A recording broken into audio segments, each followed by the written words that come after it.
Hello, this is the Wizard Can Be video demo. Here we have the menu of the game with the new game, load level, credits and exit options. If we click through to the new game, you'll be given the option to customize the robes that the wizard wears. After you select the robes, you'll also get the option to name the wizard, which is what will be used on the leaderboards.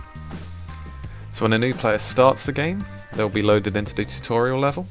This will give the player instructions on what to do in the top left, as well as an orange arrow to help them along the way. Once the player starts working their way towards the chest, they'll be able to attempt to open it by answering a question. Usually it asks a security question, but in the tutorial it simply asks a question about how to move the wizard. When it's answered correctly, you'll get a little bit of positive feedback, and once you close the interface, a key will pop out, and these keys are used to open the doors. So here you can see the main enemy which is encountered during levels, which are cannons. They'll follow your position and fire at you, and it will deal damage if the fire ends up hitting you. To destroy them, you use left click to shoot fireballs at them. There are also vases placed around the map, and when they're destroyed you'll get one of 3 potions which you can pick up and use. This was a health potion which will heal the player, but there are also shield potions and speed potions. The final stage of every level is the enchantment section, and it's the second way in which the game teaches the players. They have to rebuild the answers to questions which have been broken up into fragments. Once they complete this, a score screen will appear, giving a score comprised of 4 different aspects.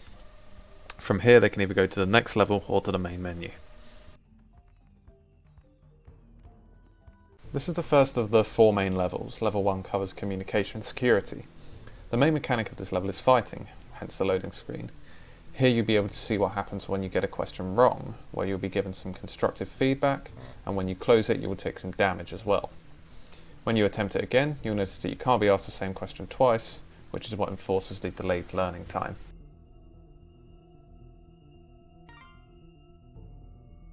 Here is some gameplay of the first level.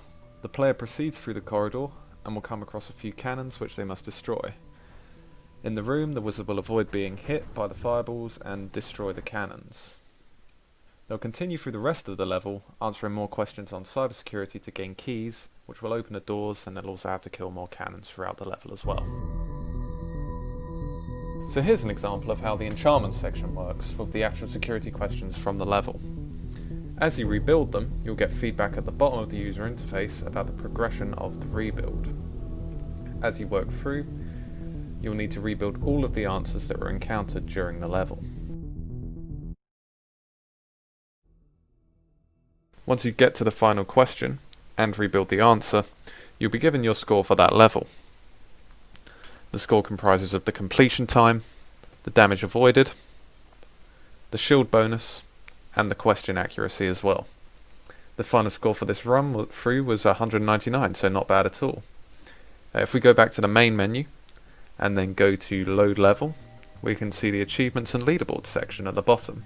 If we go into the achievement section, we can see the 2 achievements that were just earned, playing through the level once and completing it within the time limit. Taking a look at the leaderboards, we can see a list of the scores, including Wizzy's score in 7th of 199, and you're also able to scroll through the scores for each level that other players have also achieved. Back in load level, you can either replay previous levels or go into the latest level, which in this case is level 2. The rest of the levels have game mechanics such as puzzle solving. For example, here the player must break every tile to gain access to this chest, but cannot step on a broken tile. They must work their way past moving walls, avoid mazes of spikes, traverse through narrow corridors, avoiding falling platforms, and running away from dark forces. The player will encounter 22 chests, where they must answer questions covering 4 topics. These topics are all related to cybersecurity and privacy, covering communication security, social media privacy, mobile and smart device security and privacy, and general IT security.